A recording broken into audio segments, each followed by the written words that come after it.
pas des millions, des milliards, mais ils sont heureux. Et je suis entré dans la maison de certains riches. Donc quand tu rentres, tu as envie d'enlever tes chaussures, parce que tout est propre, tout est nickel, tout sent bon.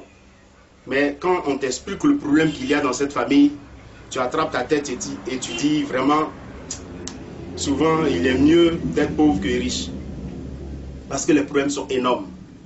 Et de loin, nous voyons la maison, la grosse villa, avec près de 4 voitures dans le parking. C'est très bien, c'est joli, tout le monde a envie d'habiter là-bas. Mais si on t'explique le problème, tu n'as même plus envie d'entrer. Et donc la vie abondante, c'est le bonheur que le Seigneur nous promet. Si nous acceptons, si nous prions et si nous donnons notre vie au Seigneur. La vie abondante, c'est l'exemple de cette sœur Céline, qui est originaire de Bondoukou et qui m'a rencontré en 2007. Et depuis 1997, elle cherchait à aller en Italie, près de son frère. Son frère est ivoirien, il a construit une grosse entreprise là-bas. Et elle, son frère voulait plutôt qu'elle puisse revenir, c'est-à-dire être auprès de lui pour l'aider. Parce que tu peux prendre des amis pour gérer tes affaires, mais quand tu as ta propre soeur, c'est un peu plus intime, c'est un peu plus responsable. Et elle a tout essayé. Tout essayé. Le monsieur a envoyé des millions jusqu'à ce que en 2007, c'est-à-dire 10 ans après, depuis 1997, c'est en 2007 qu'on s'est rencontrés. Et je lui ai dit une chose. Et pendant qu'on s'entretenait, je lui ai dit une chose. Est-ce que ça va, tes relations avec tout le monde? Est-ce que tu habites où? Elle dit, j'habite, je ne suis plus avec mon mari, je suis avec ma fille. Et actuellement même, ça ne va pas. Mais qu'est-ce qui ne va pas? Est-ce que tu n'as pas la haine de quelqu'un? Est-ce que... C'est une question que j'ai posée comme ça. Et c'est à elle maintenant de me dire, oui, si j'ai la haine, si je souhaite que quelqu'un meure, c'est mon mari. Elle dit, mais comment tu peux souhaiter que ton mari meure? Elle dit, cet homme-là, il m'a maltraité, il allait prendre une autre femme, donc je souhaite qu'il meure. Actuellement, il est en prison, je veux qu'il meure en prison. Elle dit, mais tu ne peux pas souhaiter que quelqu'un meure pendant que toi, tu veux voyager. Ça ne marche pas comme ça. Dieu a ses principes.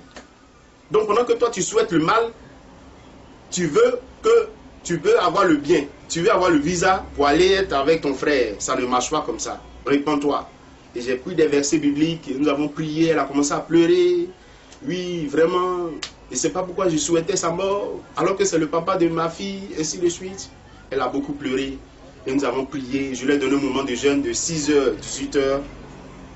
Et au deuxième jour, son frère l'appelle. Et c'est comme ça qu'elle a pu voyager après 10 ans de rétention. La vie abondante, c'est cela. Le diable ne fait que détruire. Le diable a mis la haine dans le cœur de cette sœur Céline pour ne pas du tout que les choses soient débloquées. Jusqu'à ce qu'elle pardonne. Jusqu'à ce qu'elle pardonne. Il dit, appelle le monsieur, fais tout pour le joindre. Et dis-lui que tu lui pardonnes. Dis-lui que tu as laissé tout tomber. Dis-lui que tu pardonnes parce que Dieu lui-même doit te pardonner, ainsi de suite. Et donc c'est comme ça que notre sœur s'est retrouvée aujourd'hui en Italie. Et par la grâce de Dieu, ça va mieux. Donc la vie abondante, c'est ça. On ne peut pas avoir une vie abondante si on souhaite la mort de quelqu'un. Un chrétien, un enfant de Dieu qui souhaite la mort de quelqu'un, c'est grave. C'est même pas la peine d'espérer quoi que ce soit. Parce que Jésus lui-même s'est donné à la croix, il est mort. Il dit, je donne ma vie volontairement. Pas parce que quelqu'un prend ma vie. Et nous donnons l'exemple de la vie abondante. Donc la vie abondante est conditionnée par l'amour. Si tu n'as pas l'amour, tu ne peux pas avoir la vie abondante. Si tu souhaites le malheur de l'autre, toi-même tu auras le malheur. Donc je voulais t'encourager au travers de cette capsule-là à donner véritablement ta vie au Seigneur et à joindre notre groupe d'intercession sur le WhatsApp, le numéro que tu vas voir sur l'écran. Et donc continue de persévérer. Là où tu es, tu peux rencontrer le Seigneur. Il suffit de te mettre en genoux et de dire, Jésus, viens dans mon cœur, viens dans ma vie aussi. De la même manière que tu as fait pour Céline, fais aussi pour moi, pour que moi aussi je puisse véritablement voir la gloire de Dieu. Donc, il faut revenir. Et la Bible dit, l'ennemi vient que pour détruire, pour égorger et pour voler. Il vole notre mariage, il vole notre temps, il vole même notre vie. La mort prématurée est beaucoup organisée. La mort prématurée, c'est quoi? C'est-à-dire ton temps de partir de la terre n'est pas arrivé et puis tu meurs. Ça, c'est la mort prématurée. Et beaucoup sont morts de façon prématurée. Voilà. Et Dieu ne souhaite pas que tu meurs de façon prématurée, mais Dieu veut que tu vives et que tu aies une vie abondante. Dieu est le Dieu de la vie. Dieu est le Dieu de l'amour. Dieu est le Dieu de la paix. Dieu est le Dieu de la consolation. Dieu veut te consoler. Il sait que tu as beaucoup souffert. Il veut maintenant renouveler les choses. Et notre sœur a été renouvelée. Donc le diable ne fait que détruire. Mais il dit, je suis venu afin que les brebis aient la vie. Afin que les brebis aient la vie et qu'elles soient dans l'abondance. Afin que mes brebis aient la vie et qu'elles soient dans l'abondance. L'abondance, c'est à tous les niveaux. Parce que si tu as des milliards et que tu ne peux pas jouir de ces milliards, c'est même pas la peine.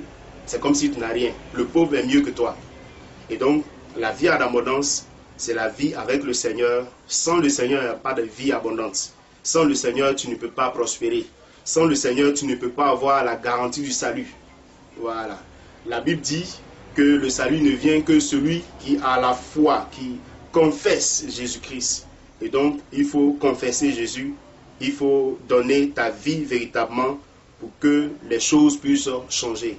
Je voulais t'encourager à persévérer. Voilà. Il dit au verset 13, le mercenaire s'enfuit parce qu'il est mercenaire, qui ne se met point en peine pour des brebis. Je suis le bon berger. Jésus dit, je suis le bon berger. Et le bon berger donne sa vie pour ses brebis. Jésus a donné sa vie pour toi et moi, pour que nous soyons sauvés. Ne coûte pas un pasteur qui est faux à côté de toi. Ne coûte pas un prophète qui est faux à côté de toi. Ce n'est pas parce qu'un prophète est faux, un pasteur est faux, que tous les pasteurs sont faux. Et je suis allé à un commissariat, et quand je me suis présenté, les pasteurs, là, on vous connaît, c'est des faux. J'ai dit, mais moi-même, mon grand frère est policier. Il est officier de police. Est-ce que tous les policiers là sont mauvais? Le policier maintenant de répondre, ah, pasteur, là, tu as raison. Tous les policiers ne sont pas mauvais. Il dit, ah. Donc, c'est cela. Donc, il y en a de bons, il y en a de vrais. On peut se tromper, mais Dieu ne se trompe jamais. Les pasteurs peuvent être faux, mais Jésus est bon, Jésus est meilleur. Donc, accepte Jésus. Je ne te parle pas pour que tu acceptes un pasteur. Je te parle pour que tu acceptes le Seigneur. Donc, je voulais t'encourager à persévérer dans la foi et à demeurer ferme et à ne pas trahir le Seigneur comme Pierre l'a trahi. Mais sache que Pierre est revenu. Que Dieu te bénisse.